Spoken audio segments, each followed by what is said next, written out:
Hi everybody and welcome to Ask an Oiler. We're here with Ryan Whitney and he is going to answer some of the questions that you've submitted on the internet for the past little while. How's it going, Ryan? It's good, thanks. How are you?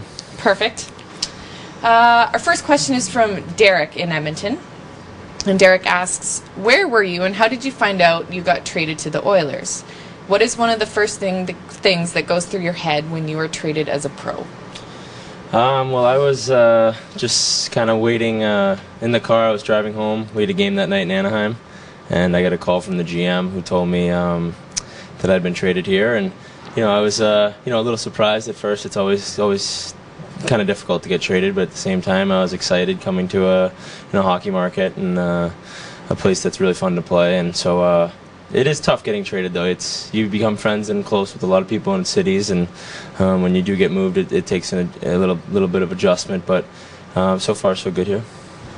Well, how's the weather been treating you? I guess you haven't been here very much, though. We've been on the road and stuff. Yeah, it's not too bad. I mean, I thought it'd be a lot colder. I know it gets a bit colder, in January and everything like that. But here, it hasn't been bad at all. It started snowing a little bit today, so far it's not Southern California, but it's not too bad. That's a very diplomatic answer. Our second question is from Melanie in Edmonton. So now 4 Ryans on the team. Are there any nicknames going around there yet, or just last names? No, pretty much just Whit. That's kind of what I've been called since I turned pro, and that makes it pretty simple. I think same as the Olympic team, there was 7 Ryans or 6 Ryans, so you can't really go by first name. It's a little easier just sticking with nicknames.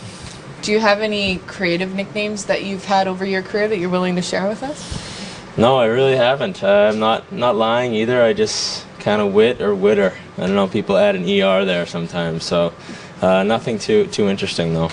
All right. You should work on that. I'll better. try. Yeah, I'll think try. of something better. Okay. Our third question is from Kennedy in Kamloops, BC. Kennedy asks, how was it winning a silver medal at the Vancouver Olympics and being so close to gold? Yes, very close. It was a great experience. I mean, I couldn't believe how awesome it was, and just walking around days off, going to different events, and the hockey was obviously some of the best hockey I've ever played. So it was just a great experience. Unfortunately, we didn't get it done, but being that close was pretty special. And looking back on it now, having a silver medal, it's still a great accomplishment. What kind of events did you get to go check out? I saw speed skating, the men's 1500 meter final, and I saw the aerials for the skiers, I think it was. But it was crazy. I mean, you just see countries and all the pride that goes into it, and it was. I didn't think it'd be that great, and it really was. It was more than I expected. The whole experience. Did you get to meet any of the other athletes from different sports? Yeah, we met a couple speed skaters, figure skaters. A lot of people were up in Whistler, so you didn't meet that many people in our village technically. But you see everyone around. You see hockey players everywhere. You meet some new guys when it comes to that. But you do see athletes here and there. It's pretty cool.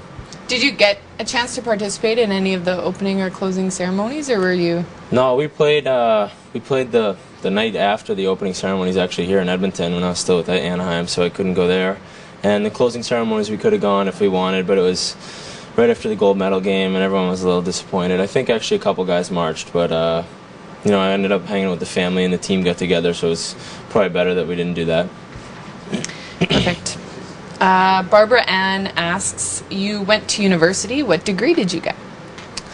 Unfortunately, I don't have a degree yet. I left early. I went to Boston University and turned pro after my junior year. So I was on the way to get a sociology degree. But I think that I'll have to go back. I'd like to finish school. It's only a year left, but nothing yet. Why'd you pick sociology? I heard it wasn't the most stressing major to pick, so that was part of it. But at the same time, I've always been interested in the study of people and sociology. Some interesting dynamics in the locker room, probably. Oh yeah, I can insights. really read people better now. That and my psychology minor. I was on the way. Okay. Our next question is from Kat in Edmonton. Hey Ryan, I've been a fan of yours since your Pittsburgh days, and I'm thrilled that you're a part of our team now. I hope you love it as much as I love having you here.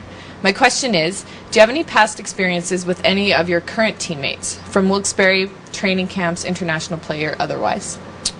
Yeah, I played the year after the lockout a couple games with Ryan Stone in the playoffs for Wilkes-Barre, so I knew him. I played, I think, World Juniors with Patrick O'Sullivan. At the Olympic orientation camp this summer, I met Tom Gilbert. So there's been a couple guys, here and there. You've obviously played against people too, so you get to know guys here and there. But I knew those three a little bit, so it's easier. When I went to Anaheim, I didn't know one guy. It makes it a little tough. But here, just knowing someone that you can hang out with at the beginning and get to know, it makes it a lot easier.